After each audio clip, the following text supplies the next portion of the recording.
भोपाल से एक और बड़ी खबर जहां पर स्वच्छता पखवाड़े समापन कार्यक्रम में आज कार्यक्रम में शिरकत करेंगे प्रधानमंत्री नरेंद्र मोदी। विकास परियोजनाओं का होगा लोकार्पण और भूमि पूजन। स्वच्छता पखवाड़े कार्यक्रम में पीएम मोदी वर्चुअल जुड़ेंगे और उज्जैन के सफाई मित्रों के खातों में ट्रांसफर करेंगे राशि। भोपाल के Kushabhau Thackeray international convention centre में कार्यक्रम है और 19 नगरीय निकायों में सीवरेज और जल प्रदाय परियोजना का भी भूमि पूजन होगा।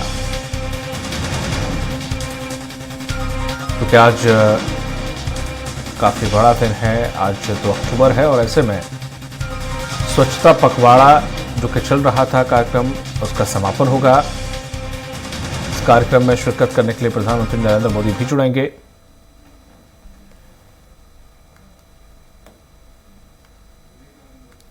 और हमारे साथ लगातार बने हुए हमारे सहयोगी विवेक राणा। विवेक, जिस तरह से स्वच्छता पखवाड़ा का समापन 2 अक्टूबर यानी आज हो रहा है, इसमें जो कार्यक्रम होने वाला है प्रधानमंत्री नरेंद्र मोदी भी इसमें जुड़ रहे हैं। बिल्कुल, स्वच्छता पखवाड़े की यदि बात करें तो पूरे मध्य प्रदेश में स्वच्छता पखवाड़े के तौर पे जो कार्यक्रम है वह चलाए गए थे, जिसका आज समापन है। मगर बात की जाए पूरे कार्यक्रम की तो प्रधानमंत्री नरेंद्र मोदी आज पूरे कार्यक्रम में वीडियो कॉन्फ्रेंसिंग के माध्यम से जुड़ेंगे। साथ ही यदि पूरे कार्यक्रम की यदि बात करें तो भोपाल के कुशाभाऊ ठाकरे कन्वेंशन सेंटर में पूरा कार्यक्रम का आयोजन रखा गया है, जिसमें करीब 685 करोड़ रुपए की राशि से जो भूमि पूजन है, लोकार्पण है, वह होते हुए दिखाई देंगे। साथ ही बात की जाए विकास परियोजना की तो कई भूमि पूजन है, लोकार्पण है जो आज मुख्यमंत्री डॉक्टर मोहन यादव द्वारा किए जाएंगे। साथ ही यदि पूरे कार्यक्रम की यदि बात करें तो उज्जैन के करीब 2000 से ज़्यादा सफाई मित्रों के खाते में सिंगल क्लिक के माध्यम से 97 लाख रुपए जो हैं वह डाले जाएंगे। साथ ही 19 नगरीय निकाय क्षेत्र में जो सीवेज और जल प्रदाय परियोजना में जो अहम भूमिका जो कर्मचारी निभाते हैं उनको भी कहीं ना कहीं सम्मानित किया जाएगा। क्योंकि जिस प्रकार से पूरे मध्य प्रदेश में स्वच्छता पखवाड़ा मनाया जा रहा था, उस दौरान मुख्यमंत्री डॉक्टर मोहन यादव ने कहा था कि जो अधिकारी कर्मचारी अच्छा काम करेगा उसको कहीं ना कहीं सम्मानित किया जाएगा। और आज कहीं ना कहीं स्वच्छता पखवाड़े का जब समापन है उस दौरान अधिकारी और कर्मचारी को तो सम्मानित किया जाएगा, मगर प्रोत्साहित भी किया जाएगा, जिससे सभी लोगों को एक संदेश पहुंचे और स्वच्छता के प्रति कहीं ना कहीं जागरूक लोग होते हुए दिखाई दें। जी, जानकारी के लिए शुक्रिया आपका विवेक। तो जिस तरह से इस कार्यक्रम का समापन होने वाला है, स्वच्छता पखवाड़ा जो कि लगातार काफी दिनों से चल रहा था, अब ऐसे में इससे समापन कार्यक्रम में वर्चुअली प्रधानमंत्री नरेंद्र मोदी भी जुड़ेंगे। साथ ही साथ जो सफाई कर्मचारी उनके खातों में राशि भी ट्रांसफर की जाएगी, सफाई मित्रों के खाते में। वही भोपाल से खबर है जहां पर बीजेपी ने शुरू किया विजयपुर विधानसभा की जीत की तैयारी, जहां पूर्व विधायक का सीताराम आदिवासी को दिया गया राज्य मंत्री का दर्जा। सहरिया विकास प्राधिकरण के उपाध्यक्ष बनाए गए हैं सीताराम आदिवासी। बीजेपी से वन मंत्री रामनिवास रावत का नाम लगभग तय होने से अलग थलग हो गए थे सीताराम।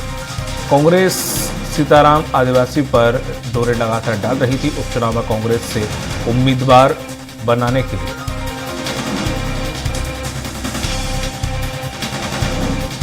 और बीजेपी ने यहां पर विजयपुर विधानसभा सीट को जीत की तैयारी का मन बना लिया है और ऐसे में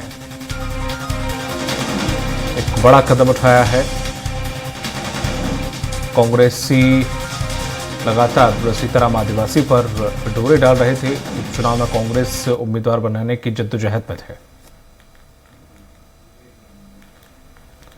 और लगातार हमारे साथ बने हुए हैं हमारे सहयोगी विवेक, जिस तरह से देखा जाए उपचुनाव नजदीक है और ऐसे में बीजेपी कहीं कोई कसर नहीं छोड़ना चाहती है और यहां पर लगातार ये कहा जा रहा है कि कांग्रेस सीताराम आदिवासी पर लगातार डोरे डाल रही थी। किस तरह से अप्रोच करने की कोशिश की गई थी लगातार, अब उन्हें जिस तरह से एक नई जिम्मेदारी दी गई है उससे क्या कुछ लाभ मिलेगा?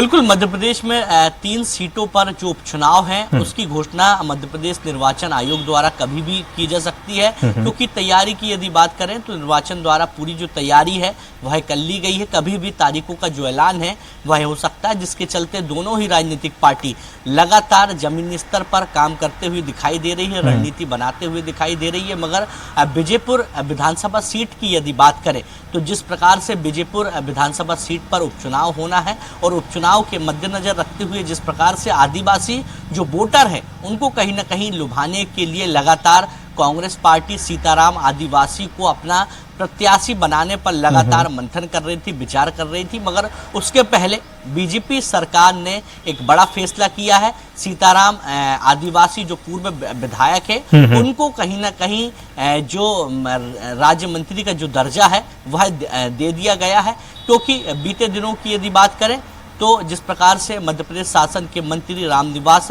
रावत को मंत्री बनाया है, प्रदेश सरकार में जगह दी गई है और उपचुनाव है, तो कहीं ना कहीं जब चुनाव होते तो वहां पर जो असर है सीताराम आदिवासी का बहुत है, क्योंकि आदिवासी क्षेत्र है, आदिवासी वोटर सबसे ज्यादा है। और जिस प्रकार से रामनिवास रावत कांग्रेस से बीजेपी आए हैं उसका एक बड़ा जो फैक्टर है इस उपचुनाव में देखने को मिल सकता है, जिसके चलते बीजेपी पार्टी ने एक बड़ा मास्टर स्ट्रोक खोला है।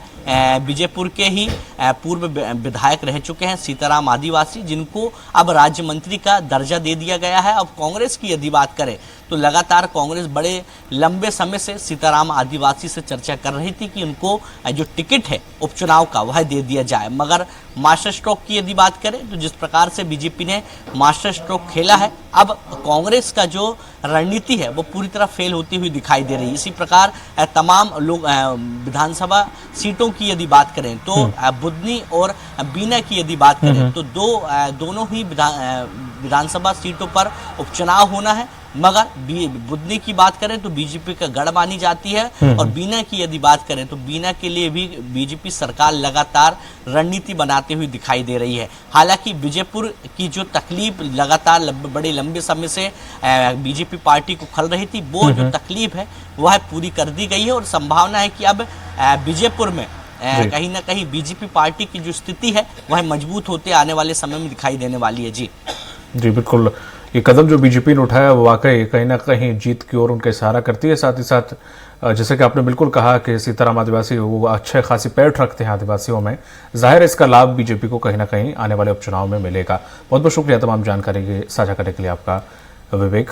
तो जिस तरह से उपचुनाव नजदीक है और ऐसे में बीजेपी हमेशा से ही एक कदम कांग्रेस से आगे चलती है, यहाँ पर भी वही हुआ है कि सीताराम आदिवासी को जिस तरह से राज्य मंत्री का दर्जा दिया गया है, तो अब इससे कहीं ना कहीं गेम चेंजर ये साबित होने वाला है और आने वाले उपचुनाव में बीजेपी को कहीं ना कहीं इससे बहुत ज्यादा माइलेज मिलने वाला है।